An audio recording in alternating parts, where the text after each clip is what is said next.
Hi, my name's Sam and today I'm going to be going through the patient management plan with you. Patient management plan is done on every patient that enters the health service. It should be done at the first point of entry when a patient's admitted. Patient management plan records 3 identifiers. These are written on every page of the plan so that we can always correlate it back to the correct patient. We also complete on here the admission weight, the patient's height and a BMI where possible. The patient management plan encompasses lots of aspects of our general nursing care that we will monitor from a day-to-day basis or shift-to-shift basis as the case may be. With this particular patient, as with every patient, we've completed a Braden scale. This looks at the patient's risk of developing a pressure injury. We look at their sensory perception, moisture on their skin, their activity level, mobility, nutrition, and friction and shear risk. These all add together to give us a score that places that patient either at a low, moderate, high or very high risk of developing a pressure injury whilst in the healthcare setting. Things that we can look at are whether they have no impairment, how mobile they are they able to walk around or are they chair fast or bed fast? Are they eating well enough? Is their diet and nutrition adequate? Do we perhaps need to do a referral to dietetics to address a problem that we may identify?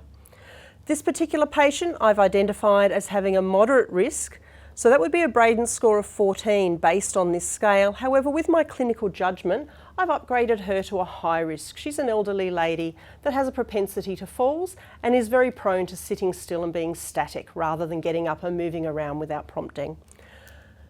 Her initial skin check has to be done on arrival to the hospital. This is to identify any existing injuries or pressure injuries that she may have. This particular patient has none. But we have, however, put in a pressure injury prevention and management plan because she's come up as a high risk when we've done her Braden assessment. We've also looked at a malnutrition screening tool. Has she lost any weight recently? Was it intentional or unintentional? And has her appetite changed? Is it suddenly decreased without her actually meaning to change her weight? In this case, no, she hasn't lost any weight and her appetite hasn't decreased in recent times. We've also done a cognition screen due to her age. She's over 65, therefore all patients get an MMSE done to assess their cognition. Dates for all of these assessments and times are done. There's a finite time frame that these need to be done within arrival on a ward or admission to hospital, and that's 8 hours. Moving on to the inside section of our chart, we look at a falls risk assessment. Many of our elderly patients are at a great risk of falls or have recently fallen, and it's one of the big incidents that we have in healthcare. Falls risk assessment looks at a series of questions relating to that patient and gives us an indication of what their risk of falling may be within this admission. Have they fallen in the current admission? That scores them an instant high risk. Have they fallen recently, in the last 12 months? That places them at risk with a score of 1.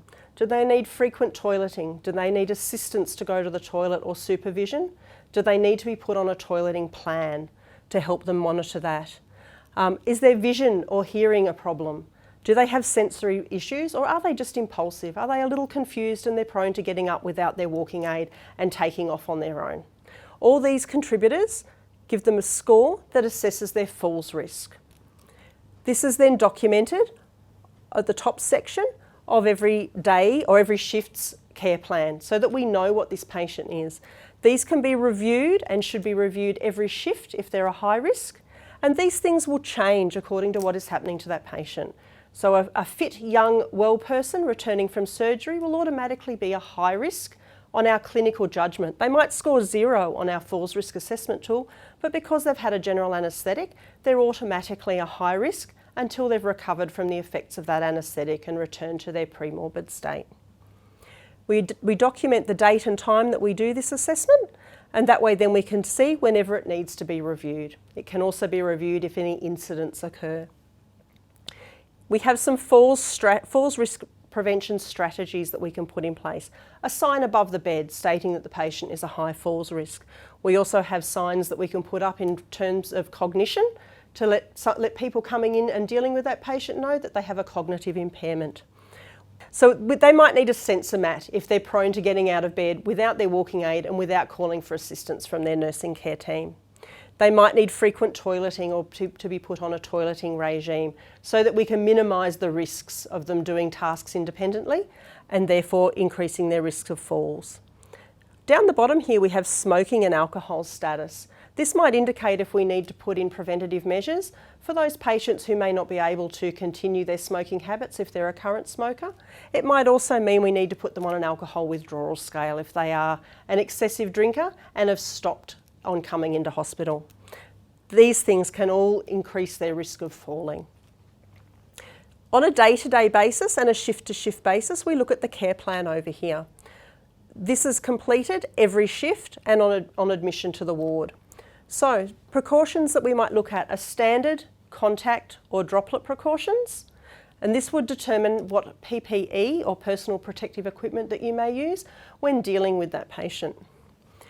We fill in their falls risk assessment at the top and circle what they are. In this case, she scored a 3 and she's high risk. We've got an alert sign above her bed. We've got that we must supervise her going to the bathroom, and that will come down to some education of your patient to use the call bell to call for some help if she does need to go to the toilet. We also have her walking aid near her. She does use a 4-wheelie walker, or we might determine that in this instance she needs more assistance than that, and we might use a sit-stand aid depending on how she is on the day. We've got her down for a toileting regime of 2 hourly to try and reduce the risk of her impulsively going to the bathroom on her own. Her mobility restrictions, we've got her as weight bearers tolerated. This lady might have had a fall or she might have had surgery for a broken bone. Any mobility restrictions will be listed here. That's as per the medical team. On bed, she's an assist. She can move around a little bit, but she needs assistance to reposition within bed. We're going to use bed mechanics and slide sheets to be able to do that safely using our safe patient manual handling. Off the bed, she's definitely an assist by 1, and we use a sit-stand aid, or she does have a 4-wheelie walker when she's able. Hygiene and mouth care, she requires moderate assistance. She can do a little bit for herself, but generally the nurses are looking after most of her hygiene needs with assistance for her. Her observations will be 4 hourly for temperature, pulse, respiration, blood pressure and O2, or you might see it written as 424 vitals, where we would do a full set of vital signs. Oxygen and suction. Patient doesn't require any oxygen and suction regularly, but we do need to safety check it. It's recommended that you do this at the commencement of every shift when you introduce yourself to your patients. Please check the oxygen and suction is working properly and tick the box. Diabetes, if we have a patient that's diabetic, what frequency are their blood sugars on? You'll often see QID and O200 for diabetics within the healthcare setting. They may also be on a random daily BGL and not be a diabetic, and this may be due to medication that they might be on. Diet and fluids, she is a diabetic. We've got her on a diabetic diet and free fluids and other charts that we have in use. She doesn't require assistance with meals. However, she's on a fluid balance chart, and we've also done her weight on admission, which correlates to our weight up here. And that would be done weekly to monitor that she isn't losing any weight. IV therapy access, she's got an IV cannula in her left cubifoss. It has a VIPS of 0, and the VIPS score is something that we need to assess every shift or every time we access or use that IV. It was inserted on the 20th of March and needs to be recited on the 23rd. It can only stay in for 3 days. She's continent, but she does use pull-ups just to help aid any accidents she might have. She had a full ward test on admission, and we would repeat that PRN or if required. She's continent of bowels and opened her bowels yesterday. This is normal for her, and it's something we need to ascertain is what is normal for that patient. Her Braden score, which we completed over here on the front of the form, goes down here. This is the risk of pressure injury.